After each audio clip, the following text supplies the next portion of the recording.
always able to relate some of these situations back to things we've seen on TV and predictive programming. How much control, this group of people, the Illuminati you talk about, do you think the Illuminati controls what we see, what we hear music-wise and are entertained by? Do you think all of this is part of some big master plan by them? Well, if you go back to the Tavistock Institute, and what the Tavistock group wanted to do is they wanted to create music back in the 1960s and 70s that would be there to basically program people into accepting what would be considered to be kind of a socialist communist world. I mean, if you listen to Imagine by John Lennon, the whole song is basically the Communist Manifesto, and he even admitted that it was.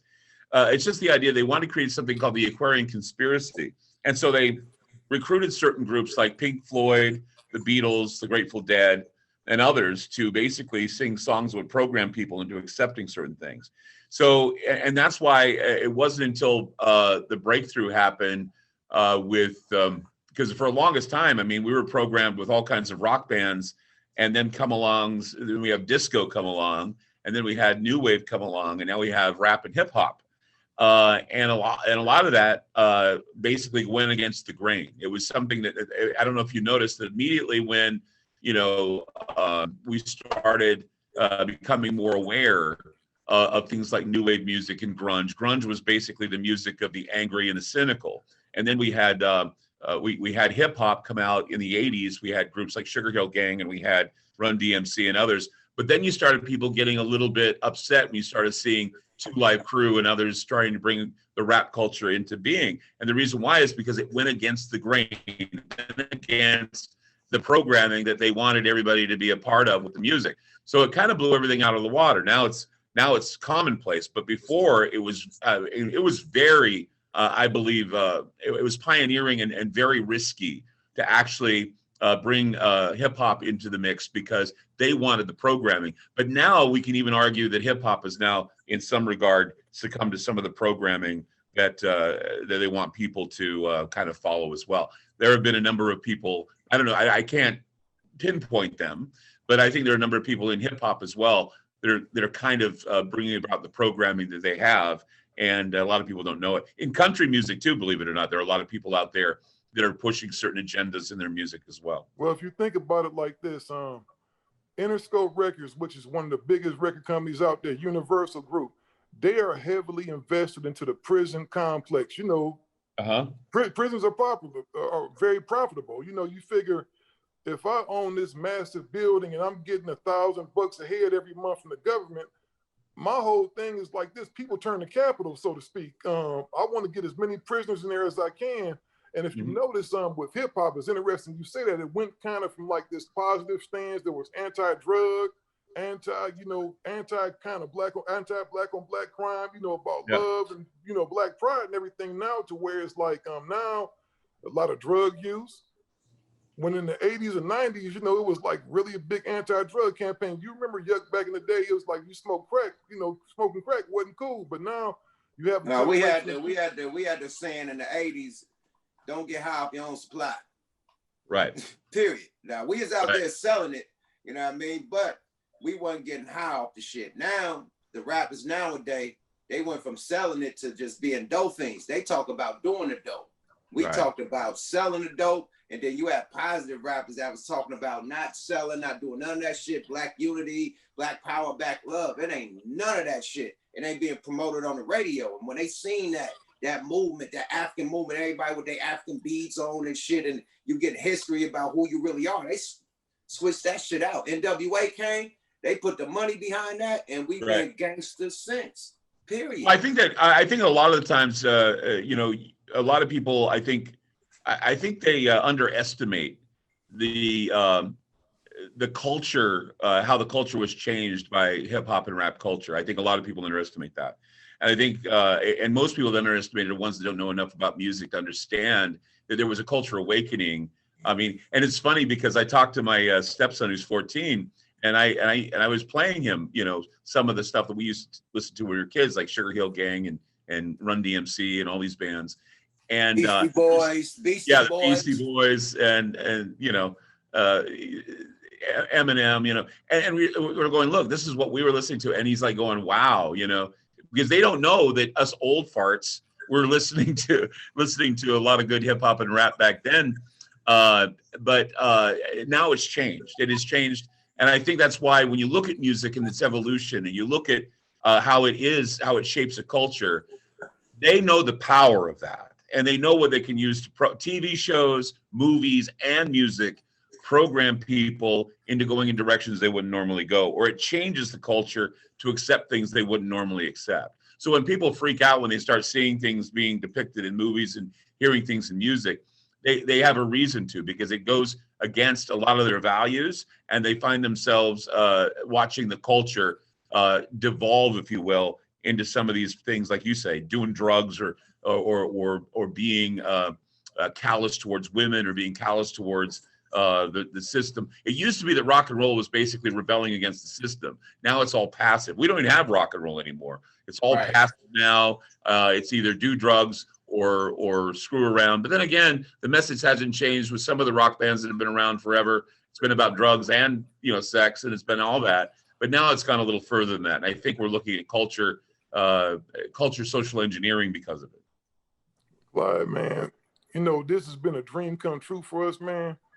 And we really, man, appreciate you coming on, man. All y'all out there, man, make sure you go to aftermath.com and treat yourself to something. It's aftermath.media. Aftermath.media. And we put a link to that in the, you know, the show's description and everything. But he has a lot of information, and Clyde is truly a jewel, man. We appreciate you. Is there anything that you want to leave our listeners with, our viewers with, before you leave? All I want to say is that, you know, it's a new era now. We got a new president now. And we need to understand that it's not going to be a picnic, and that we have a guy who, while everybody has been boosting him as being is going to change the way we feel about each other, it's us that has to change the way we feel about each other. We have a guy who came up with a plan, the 1994 laws that he put into play, that actually half the people that fought to get this guy into power don't realize that he was the guy that was behind putting a lot of people in jail. He and Kamala both were putting people in jail that didn't belong in jail. Mothers of truant kids were being put in jail. So, I mean, we're going to look at a police state, authoritarian police state, if we don't call it out before it happens, and understand that all we have is each other, and we need to love each other and understand each other and kind of close that empathy gap. I think that's very important that we do that now.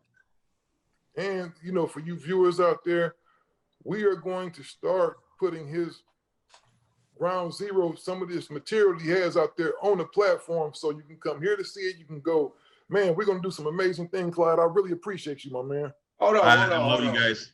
Thank you so much for the support, really. Clyde, man, no, man, we can't let you go with the week. Hold on, man. Everybody want to know, is this Capitol shit staged? Like, was it staged for the government to bring in martial law, to really like get rid of the regular police and bring in militarized police and really have what you're talking about, a military type of order? Is it that, or they really got fed up and just hit the... Well, okay, let's just say this. There isn't a crisis that doesn't get exploited by the government. And let's just put it this way. They're calling it a coup. They're calling it an insurrection. But always remember this. A coup is utilized in order to unseat a president.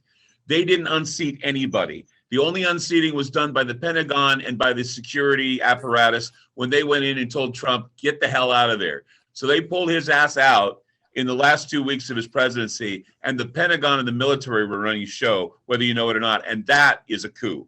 That is when they unseat a president, and they did it for 2 weeks. And now they're going to impeach him, even though he's not president anymore. So it's double the ugliness, and it's double.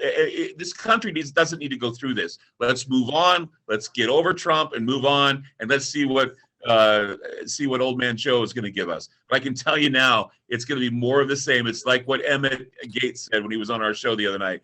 He says, if you're still marching for the same causes your grandparents were marching for, you know that nothing gets done. And that includes race relations, that includes money, that includes being poor, and that includes, I mean, what was it? I was trying to think. Reparations, that include reparations. Yeah. Ice-T said that all lives don't matter when you're poor. And it's true.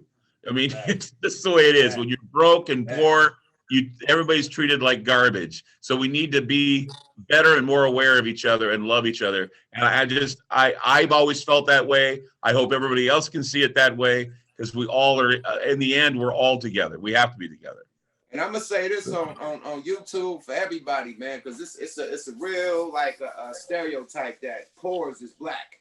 I came up in the projects, man. I had white homies in the projects. I had Mexican homies in the projects. I had Cambodian, Vietnamese, Chinese. Everyone was in the projects, not just black people. Everybody got a welfare check. You know what I mean? So when you say poor, that's just the low class of America, period. You know what I mean? Don't just think that it's just black people. Like, we all done went through it and had to we're all poor. We all done went through some shit. You know, but we want to be poor no more. It's poor no more, baby. It's always poor no more. We always want to be able to work together and make things happen. And it's always been with me. I find myself in a situation where, while I rely on myself to do most of the things I do, it's the people around me, the people I surround myself with, that always have been those who prop me up when I was weak. And you've got my support. All you guys got my support. I love you all. Thank you so much for giving your support to me. I'm very appreciative of this. Thank you so much. We coming on your show next, goddammit. Yeah, we got it. You go definitely have to have the curse button, Clyde. Oh yeah. Yeah, well, I just said, goddammit. Yeah, well, we got to have the curse button. We don't have one yet, so we got to be careful. I mean, we can do probably a podcast, and we can do a podcast and say we can't do it when we're on the radio. Syndicated radio. Yeah, my bad. I know how to talk, bro. No, it's fine. It's fine, man. We're among friends. We can do what the fuck we want. Yeah, it's true.